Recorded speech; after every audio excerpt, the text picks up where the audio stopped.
Dans la leçon précédente, nous avions vu un modèle d'analyse de la variance à un facteur. Ici, nous allons plutôt parler de modèle d'analyse de la variance à deux facteurs. Et je crois qu'une fois qu'on aurait compris ça, on comprend comment on peut généraliser un modèle d'analyse de la variance à plus de deux facteurs. Donc, nous n'allons pas le faire ici, mais je crois que ce que nous allons présenter ici va nous permettre de voir la possibilité de généraliser ce modèle à plus de deux facteurs. Alors, définition du modèle.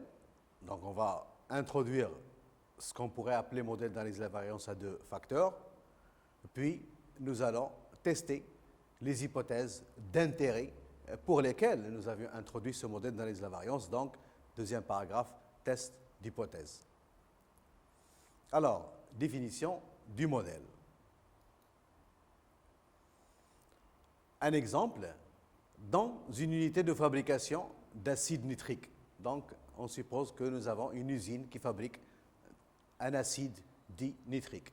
On veut étudier l'effet de la température et de certains catalyseurs sur le rendement.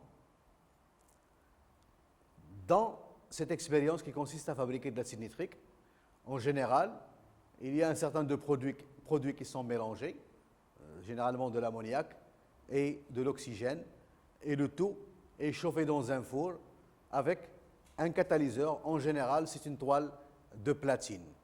Ici, notre objectif, c'est de voir comment on peut faire varier la température et faire varier le catalyseur et étudier un éventuel effet sur le rendement de ces deux facteurs. Donc, parler de facteurs, c'est déjà chose faite. Alors, trois valeurs de la température et deux types de catalyseurs sont d'intérêt. Donc, ce qui va nous intéresser ici, c'est trois valeurs de température dans un domaine d'intérêt dans lequel nous estimons que ça pourrait améliorer la production, et deux types de catalyseurs sont aussi d'intérêt et nous estimons que l'un des deux peut améliorer la production. Enfin, du moins, on espère. On est donc concerné par deux facteurs. La température, premier facteur, à trois niveaux, qu'on va noter T1, T2, T3, donc ce sont les trois valeurs de température choisies, et le catalyseur à deux niveaux, C1, C2. Une remarque s'impose à ce niveau-là.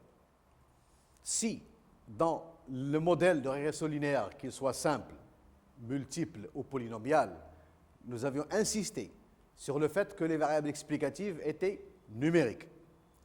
Si, dans l'exemple d'analyse de la variance à un facteur, nous avions utilisé par hasard le rendement des opérateurs qui étaient aussi numériques, ceci, dans un modèle d'analyse de la variance, n'est pas nécessaire, comme on le voit ici. Le catalyseur, niveau C1, C2, ces deux niveaux où ne sont pas des valeurs numériques. Ce sont plutôt une variable aléatoire, catégorique, puisqu'il y a C1 et C2 qui ne sont pas des nombres, mais type de catalyseur, deuxième type de catalyseur. Donc, dans cette expérience, nous avons la température qui est numérique, mais le catalyseur, il est catégorique, il n'est pas numérique. Et alors, pour des modèles de la variance, une variable catégorique n'est pas à exclure. Un des objets visés est de déterminer éventuellement la combinaison TI, CJ qui donne le meilleur rendement. Donc, là, nous avons trois différentes températures, deux différents catalyseurs. Nous pensons les combiner pour les différentes possibilités et espérer trouver une combinaison qui nous donne le meilleur rendement en termes d'acide nitrique, comme on l'a déjà annoncé au début de cette leçon. Alors, on décide d'utiliser chaque combinaison 4 fois. Et on note Y, I, J, K, le rendement obtenu avec la combinaison TI, CJ, donc I, il y a I ici, CJ, il y a J là, à l'issue de la Kème répétition. Donc, puisque là, nous avions dit qu'on va faire chaque combinaison 4 fois. Donc, quatrième fois, c'est la première, deuxième, troisième, quatrième fois. Donc, chaque combinaison sera utilisée 4 fois dans l'expérience. Combinaison, bien évidemment, le choix d'une température et le choix d'un catalyseur, une parmi 3 et un parmi 2. La variable aléatoire associée, YIJK, ou plutôt les variables pour les différents indices IJK, sont supposées indépendantes. C'est le truc classique. Avec l'espérance de YIJK est égale à mu IJ, indépendant de K, et variance de YIJK est égale à sigma carré, commune pour toutes les observations. Donc, le sigma carré, lui, il est le même pour les différentes observations. Alors que l'espérance mathématique, elle dépend de I et de J, mais pas de K, et ce n'est pas du tout une contrainte, puisque de toute façon, le K, c'est le nombre de répétitions. Et pour IJ fixe et pour différentes valeurs de K, nous avons ce que nous avions déjà appelé des réplications. Et alors, pour des réplications, le fait qu'ils aient la même espérance mathématique, ça n'a rien de contraignant. Alors, encore, pratiquement les mêmes notations que dans la leçon précédente. On note Y, point, point, point, la moyenne des 24 observations, donc la moyenne sur tous les indices, IJK. YI, point, point, c'est la moyenne sur les 2 derniers indices. La moyenne des 8 observations ayant l'indice I en commun. Donc, c'est la moyenne de toutes les observations faites avec la ième température, TI. Et YIJ point, la moyenne des 3 réplications avec la combinaison TI-CJ. Donc, ceci c'est une moyenne sur K, et K décrit le nombre de répétitions de l'expérience dans les mêmes conditions, donc les réplications. Pour alléger les chiffres en termes de grandeur ou de magnitude, nous allons tout simplement soustraire de toutes les observations 60 et nous allons appeler le résultat ZIJK. Donc ZIJK, ça va être tout simplement YIJK moins 60, même nombre soustrait de toutes les observations. Et alors, le résultat est le suivant. Nous avons donc le tableau. Si on jette un coup d'œil sur les chiffres de ce tableau, la première des choses qui ressort, c'est la dernière colonne dans laquelle on a Z.1 point qui est 97 sur 12 et Z.2 point qui est 87 sur 12. Alors, Z.1 point, c'est avec 1 ici, c'est la moyenne de toutes les observations faites avec le catalyseur C1, toutes températures confondues. Le Z.2 point, c'est la moyenne de toutes les observations faites avec le catalyseur C2, toutes températures confondues. Le fait que cette moyenne est beaucoup plus élevée que celle-ci suggère que finalement, et de manière globale, c'est le catalyseur C1 qui donne un meilleur rendement par rapport au catalyseur C2. Ça, c'est une comparaison globale. Maintenant, si on va un peu plus dans les détails et on compare ce qui se passe pour le catalyseur C1 et C2 pour la même température, c'est-à-dire 30 sur 4 comparé à 27 sur 4, 29 sur 4 comparé à 26 sur 4, et ainsi de suite, nous voyons que cette même tendance se confirme. Le catalyseur C1 donne le meilleur rendement température par température. Il le fait de manière globale, mais il le fait aussi température par température. Maintenant, si pour chaque catalyseur, on regarde ce qui se passe pour les différentes températures, on voit que la valeur la plus élevée, que ce soit ici ou là, correspond à la température 3. Donc, pour le C1, c'est la température 3 qui donne le meilleur rendement. Pour le C2, c'est toujours 3 qui donne le meilleur rendement, puisque c'est ça le chiffre le plus élevé parmi les valeurs qui sont ici. Finalement, on voit bien que le catalyseur 1 domine de manière globale et de manière, si vous voulez, température par température. On voit aussi que, peu importe le catalyseur, c'est la température T3 qui donne le meilleur rendement. C'est déjà une première lecture de ce tableau. Ceci, bien évidemment, avec quelques précautions, parce que nous avions dit que les chiffres, ils peuvent différer de manière significative. Ça veut dire que la différence ou la dominance peut se répéter d'une expérience à l'autre, mais il faut faire attention. Une deuxième expérience peut inverser ces tendances. Donc, pour le moment, nous nous référons à ces données venant de cette expérience. Et alors, le catalyseur C1 est dominant, la température T3 est dominante parmi les températures. Si nous cherchons la combinaison qui domine, il est aussi la combinaison C1 T3, puisque c'est la valeur la plus élevée comme moyenne dans ce tableau. Donc finalement, d'après ces données, s'il y a une combinaison à retenir pour obtenir un meilleur rendement, c'est bien la température 3 avec le catalyseur 1. Ceci est provisoire, puisque nous avions dit qu'il faut faire une analyse beaucoup plus approfondie pour finalement confirmer cette conclusion. Donc, ce qui est écrit ici, c'est tout simplement pour dire que la différence entre ce nombre et celui-là, qui est 3 sur 4, celui-ci et celui-là qui est aussi 3 sur 4, 38 sur 4 moins 34 sur 4, c'est 4 sur 4, mais c'est le seul qui diffère, mais pas énormément, ce qui fait que ces différences sont plus ou moins 3 sur 4 pour les différentes températures. Le catalyseur C1 semble donner le meilleur rendement. Globalement, c'est ce que j'avais dit au début, parce que ce nombre est plus élevé que celui-là, et aussi pour chaque température. Donc, le catalyseur C1 qui domine à la fois globalement, toute température confondue, et température par température. Pour chacun des catalyseurs, c'est la température T3 qui semble donner le meilleur rendement. Ça, c'est quelque chose que nous avions déjà relevé dans le tableau.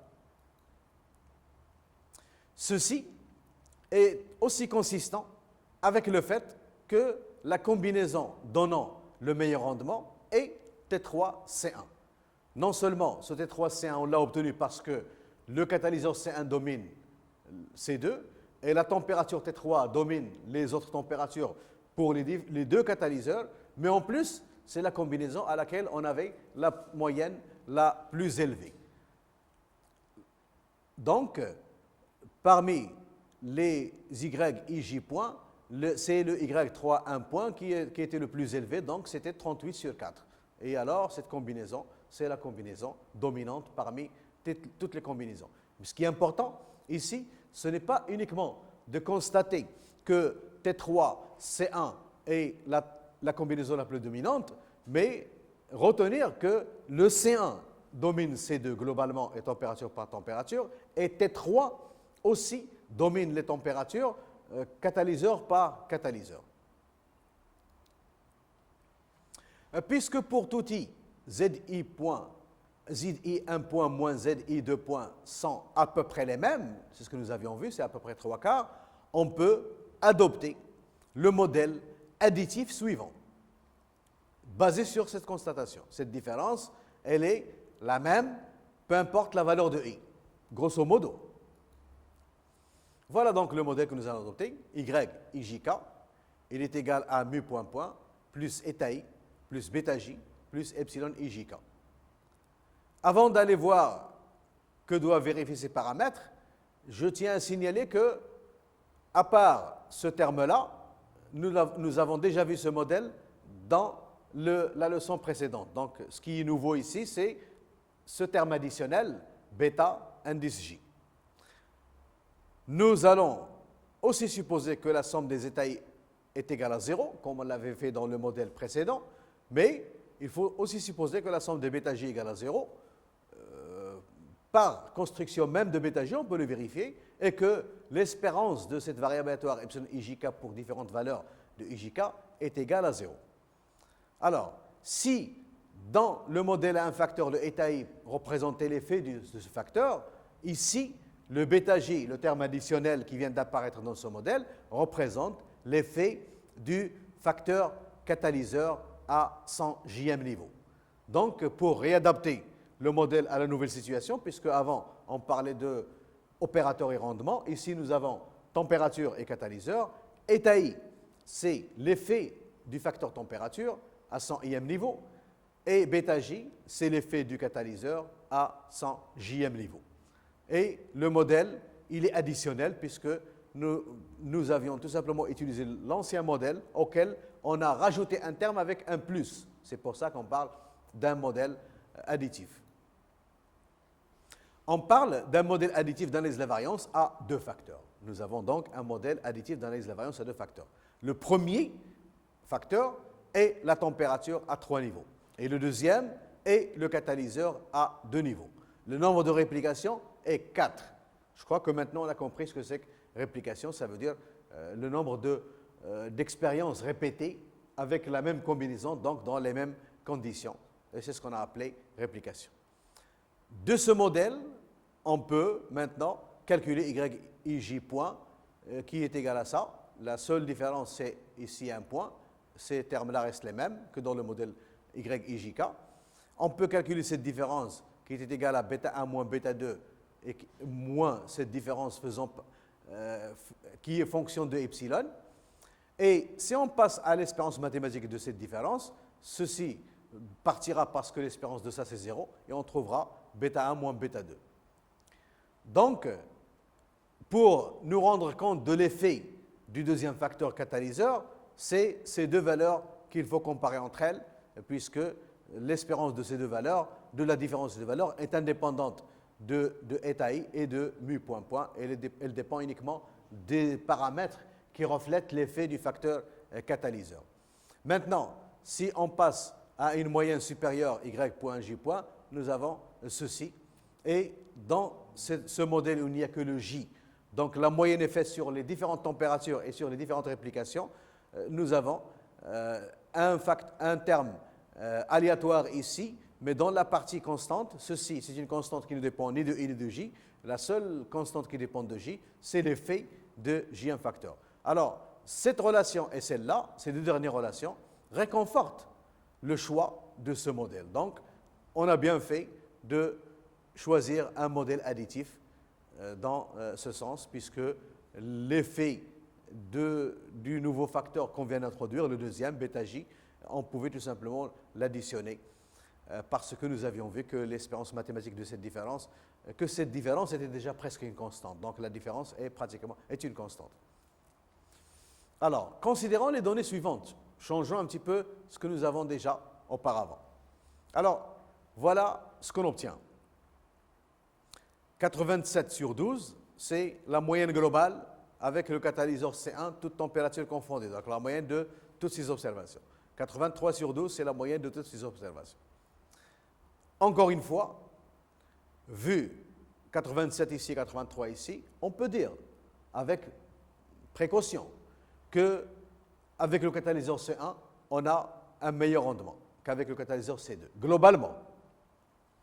Maintenant, si nous voulons faire cette comparaison température par température, est-ce qu'on peut continuer à dire ce que nous avions dit dans le tableau précédent?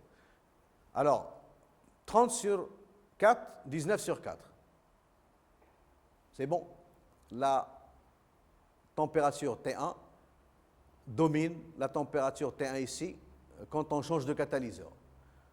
Donc, c'est le fait que ceci est plus grand, c'est parce que C1 change.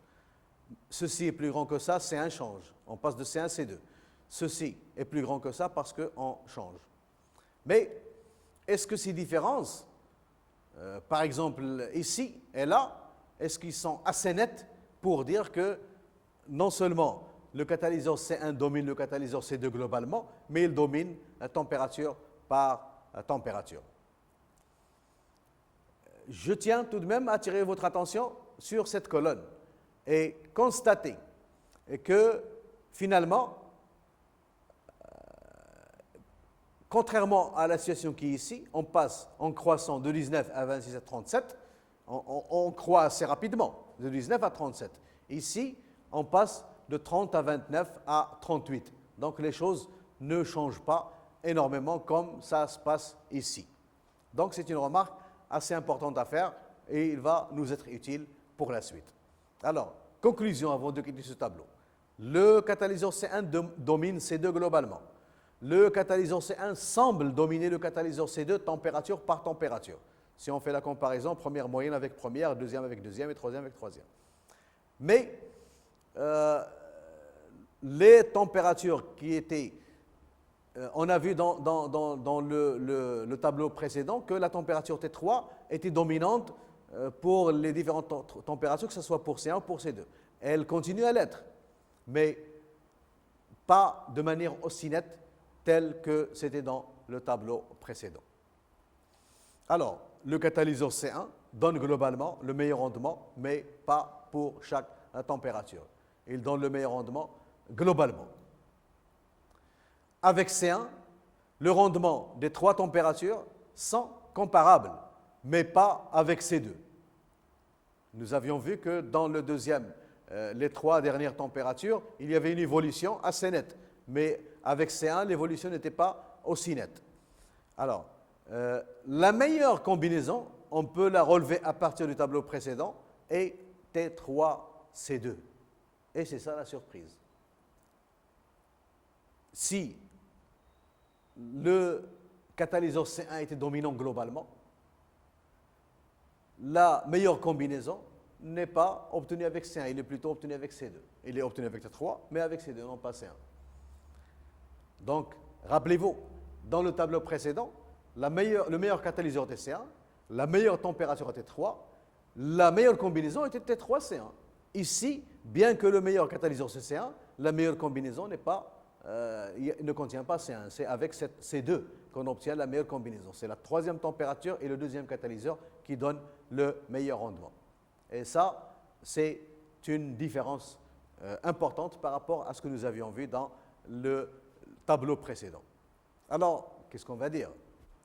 On dira qu'il y a une interaction entre les deux facteurs, température et catalyseur. Le fait que c'était le catalyseur C1 qui dominait globalement, mais on n'a pas trouvé dans ce facteur C1 dans la combinaison dominante. On a trouvé plutôt C2. On va dire que les deux facteurs, température et catalyseur, ont une interaction. Le modèle additif n'est plus valable. On ne va pas utiliser le modèle additif que nous avions utilisé auparavant. On ajoute une composante représentant l'effet de cette interaction. Alors, c'est un tournant capital dans cette leçon.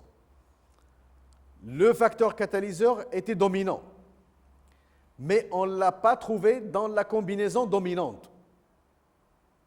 Et alors, nous avions qualifié ce phénomène de présence, d'interaction entre les deux facteurs. Et ceci va nous faire modifier le modèle et non pas utiliser le modèle additif. Le modèle est le même que celui de tout à l'heure avec un terme de plus. Donc, YIJK est égal à mu point point plus eta I plus bêta J comme dans le modèle précédent, plus epsilon IJK comme dans le modèle précédent, mais il y a un terme supplémentaire, lambda IJ, qui tient compte de cet effet d'interaction que nous venons d'observer. Avec des propriétés pour ces paramètres, la somme des eta I sur I est égale à 0, on l'a déjà vu, la somme des bêta J sur J est égale à 0, mais le plus, c'est que maintenant qu'on a introduit ce paramètre indexé par IJ, la somme sur I est égale à 0 et la somme sur J est égale à 0. Toujours, l'espérance de epsilon IJK est égale à 0. Les termes constants de ce modèle proviennent de la décomposition suivante. On peut vérifier que, comme on l'a fait pour eta I déjà, que mu IJ, c'est mu point point qu'on retrouve ici, c'est mu I point moins mu point point qui est eta I, et ainsi de suite. Donc ceci, c'est le lambda IJ. Les estimateurs de ces termes par la méthode des moindres carrés sont respectivement les statistiques qui correspondent à la décomposition que nous venons de voir. Donc y point point, y point point moins y point point, et ainsi de suite. Qui sont tous des estimateurs sans biais pour les paramètres correspondants. Celui-là, il est sans biais pour mu point point, et celui-là, il est sans biais pour eta I, pour bêta J et pour lambda IJ.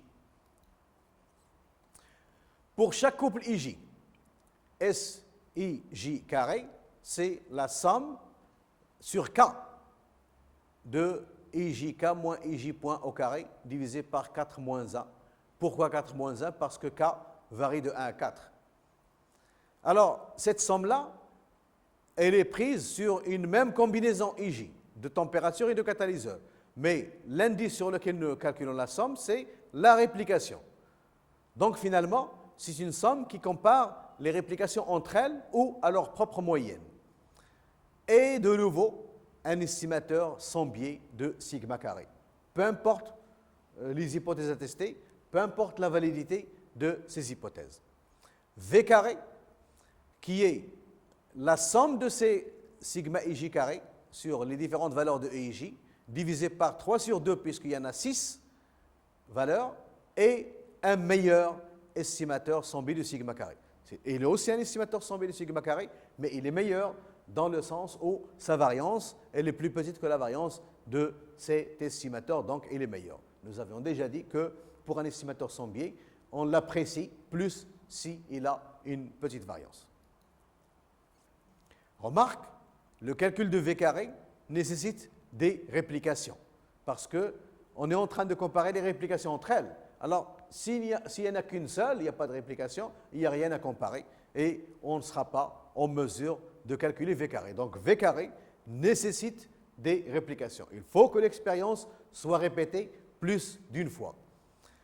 YIJK moins YIJ point, il est exprimé comme ça, et donc V carré est indépendant de tout effet, puisque dans la différence de ces deux valeurs, on ne trouve aucun paramètre, aucun effet, ni l'effet température qui est état I, ni l'effet catalyseur qui est bêta J, ni l'effet de l'interaction qui est lambda indice IJ. Et alors, cette différence est indépendante de tout effet. Et son espérance mathématique, elle est égale à 0, puisque c'est l'espérance mathématique de ces deux epsilon dont l'espérance de chacun est égale à 0. Et c'est aussi mu ij moins mu ij, puisque l'espérance mathématique de ça, elle est la même que l'espérance mathématique de cette moyenne par rapport à K. Nous arrivons donc aux tests d'hypothèse qui ont en fait l'objectif d'un modèle d'analyse de la variance. Les hypothèses d'intérêt sont H1 est à égal à 0. Ça veut dire pas d'absence d'effet de température. Les températures, peu importe leur valeur, ils ne donnent pas des rendements différents. H2, bêta J égale à 0. Pas de différence entre les catalyseurs. Ça, c'est l'hypothèse qu'on cherche à vérifier.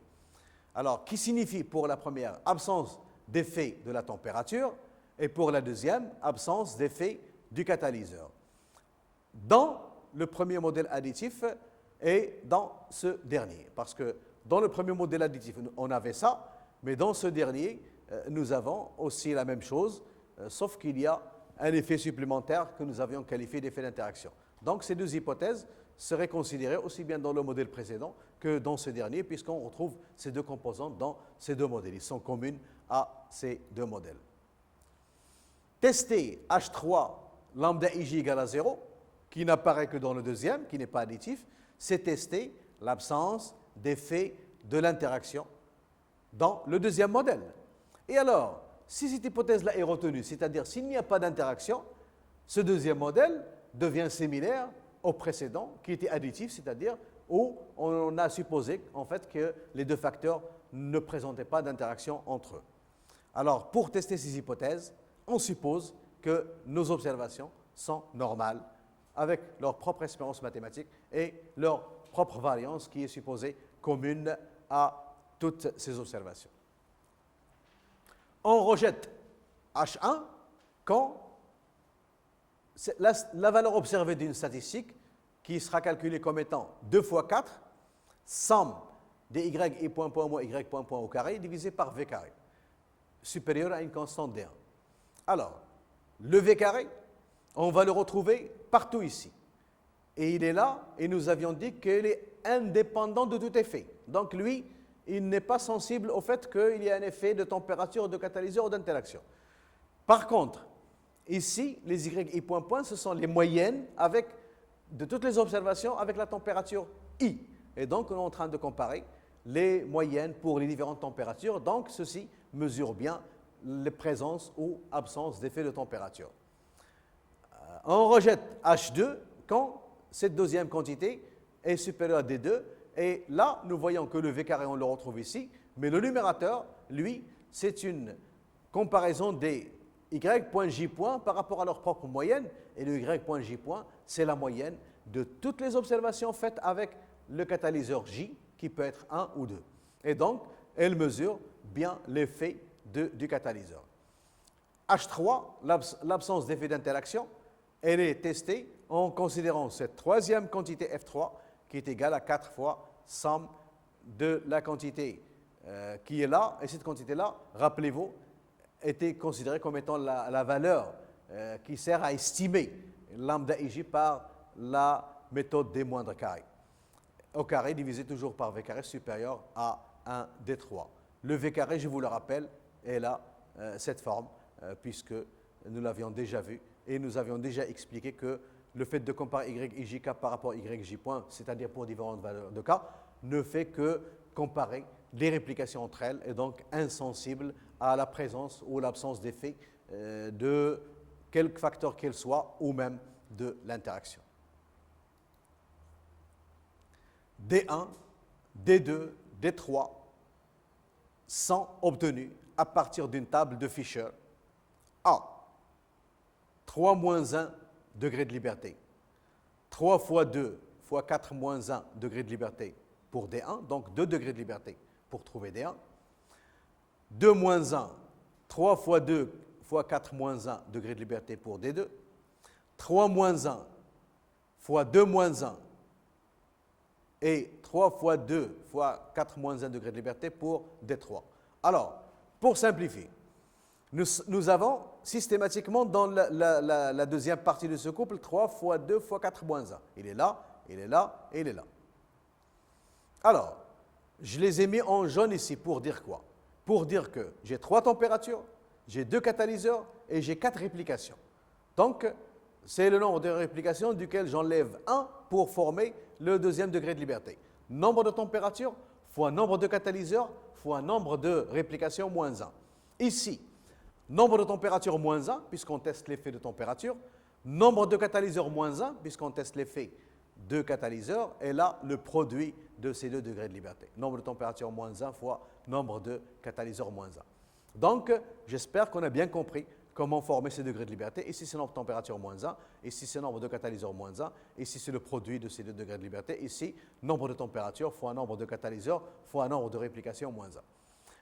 Et alors, ça nous donne des 3 à partir d'une table de Fisher, une fois qu'on aura choisi les degrés de liberté appropriés. Alors, si on prend alpha 0, niveau de signification de chaque test est égal à 0,05, on trouvera que D1 égale D3 égale 3,35 et D2 est égal à 4,4. Voilà les valeurs qu'on aurait trouvées dans une table de Fisher en choisissant les degrés de liberté appropriés.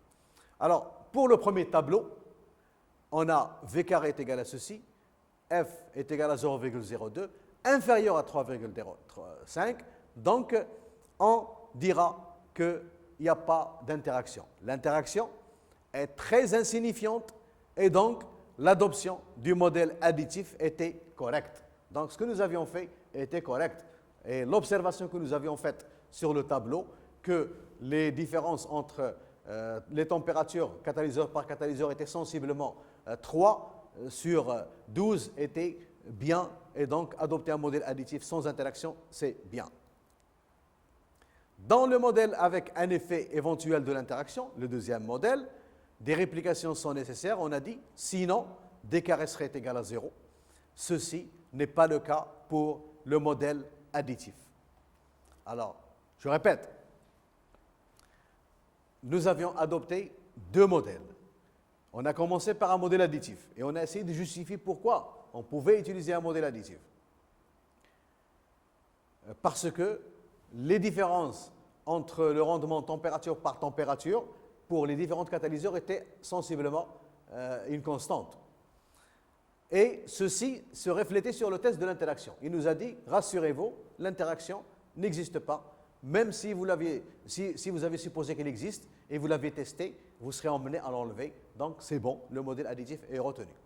Maintenant, si nous n'avons aucune raison d'enlever l'effet de l'interaction comme on l'avait fait dans le deuxième modèle, on a donc besoin de tester cet effet-là avant de l'enlever, si on peut l'enlever. Et alors, pour être en mesure de tester cette interaction, il nous faut des réplications. Ça, je l'ai dit 2 fois. Donc, il n'est pas suffisant de faire des observations uniquement à 1 fois pour chaque combinaison. Il faut faire plus que ça. Si on a des raisons de prendre le modèle additif, c'est-à-dire, de par une connaissance du modèle, on peut dire que les 2 facteurs n'ont pas d'interaction. La réplication n'est pas nécessaire. C'est ce qui est dit ici. La nécessité de réplication n'est pas le cas pour le modèle additif. Alors, avec une seule observation par combinaison, donc pas de réplication, le modèle devient YIJ est égal. Donc, vous voyez qu'il n'y a pas de cas, parce que de toute façon, le cas qui varierait de 1 à m, ici, il n'y a qu'une seule valeur, donc ce n'est pas la peine de mettre le cas. Et nous avons un modèle où il n'y a que 2 indices, YIJ. Alors, dans ce cas, nous pouvons refaire les calculs et regarder que que tout ça est indépendant de tout effet, il n'y a pas de eta i, il n'y a pas de bêta j, et que l'espérance de ceci est égale à 0. Alors, rappelez-vous que lorsque nous avions des réplications, il y avait ici un point, et il y avait ici un point, donc il y avait un point de plus dans la 3e position, puisque c'était une moyenne sur K. Et la parenthèse était vue comme l'estimateur par la méthode des mondes carrés de lambda IJ, de l'effet, du terme effet de réplication. Ici, il n'y a pas de point parce que nous disons que nous avons un modèle additif. Et nous constatons que l'espérance mathématique de ceci, à partir de ce modèle, c'est 0. Donc, indépendante de tout effet. Alors, le fait que ceci est indépendant de tout effet, le fait que le dénominateur qu'on utilisait tout à l'heure dans le F1, F2, F3 n'est pas disponible parce qu'il nécessitait d'avoir des réplications. Maintenant, nous pouvons utiliser ce terme-là, ce W carré, à la place du dénominateur de tout à l'heure. Donc, on rejette H1, par exemple, ou H2, si U carré sur W carré est supérieur à D. Alors, U carré, c'est celui que nous avions déjà tout à l'heure dans le numérateur du test, mais ce qui est nouveau, c'est le W carré qui est calculé de la sorte. Donc, nous avions déjà vu que ceci n'est pas sensible à n'importe quel effet, que ce soit de la température ou des catalyseurs. On peut donc le mettre au dénominateur. Et alors, le D est obtenu, toujours dans une table de Fisher, à 3 moins 1 degré de liberté, dans cet exemple, puisque nous avons 3 températures pour tester l'effet de température. Et 3 moins 1 fois 2 moins 1 degré de liberté comme 2e degré de liberté. Et avec ça, nous pouvons obtenir notre constante D. Remarque, pour un modèle d'analyse de la variance à 2 facteurs, l'examen de l'interaction est primordial, que ce soit pour l'interprétation des résultats ou pour l'adoption d'un modèle additif. Alors, je vais m'arrêter un instant sur cette remarque parce qu'elle résume l'essentiel de ce que nous avions fait dans cette leçon. Notre but, au départ, c'était de voir comment la température et les catalyseurs pouvaient influer le rendement du produit que nous avions appelé acide nitrique dans cet exemple. Dans la comparaison des 2 tableaux, nous avions vu qu'il y avait une différence. La différence, on l'avait attribuée à un effet éventuel d'interaction entre les 2 facteurs. Et ça nous a amené à modifier notre modèle de départ qui était additif pour ajouter le lambda IJ qui tenait compte de cette interaction. Donc, l'interaction, ce n'était pas quelque chose auquel on s'intéressait en premier lieu. Elle s'est imposée à nous. Elle est là. Mais bien que ce n'est pas du tout un effet qui nous intéresse, ce qui nous intéresse, c'est l'effet de la température et du catalyseur. Pour interpréter les résultats ou pour savoir quel modèle choisir, est-ce que c'est le modèle additif ou le modèle avec interaction? C'est d'abord à cette interaction qu'il faut s'intéresser, bien que ce n'est pas du tout notre objectif. Alors, si l'interaction n'existe pas, on peut adopter un modèle additif. Si l'interaction existe, non seulement on ne peut pas adopter un modèle additif, mais on doit se méfier, tel que je l'ai montré dans le deuxième tableau. Le fait que le catalyseur C1 domine le catalyseur C2 ne nous a pas donné la combinaison avec C1 qui domine. La combinaison qui dominait, c'est avec C2. Ce qui fait que, pour récapituler, supposons qu'on a des données, qu'en comparant les catalyseurs, on trouve que c'est C1 qui domine. En comparant les températures, on trouve que c'est T3 qui domine. S'il n'y a pas d'interaction, c'est cette combinaison qui va dominer toute la combinaison. T3, C1. S'il y a une interaction, cette combinaison peut ne pas dominer toutes les combinaisons. On peut trouver une autre combinaison qui domine. Donc, l'interaction a de l'intérêt, non seulement pour le choix du modèle, mais pour aussi interpréter les résultats du modèle. Donc, je crois que l'essentiel est résumé dans cette remarque. Et si on a bien compris ce qui est dit dans cette remarque, je crois qu'on pourra utiliser un modèle de l'invariance. Non seulement on sait comment le choisir, mais en plus on sait comment interpréter les résultats qui vont venir de calculs, comme je l'ai dit, par logiciel. Nous n'avons pas à faire ces calculs à la main. Donc, je conclus toujours de la même façon, puisque je sais que les gens peuvent se demander si on peut avoir un exercice ou deux. On peut se demander si on veut poser une question, à qui la poser. Alors, pour ça, il suffit de vous référer au site web Uninetuno et pour y accéder, il faut cliquer sur Mednetu et merci.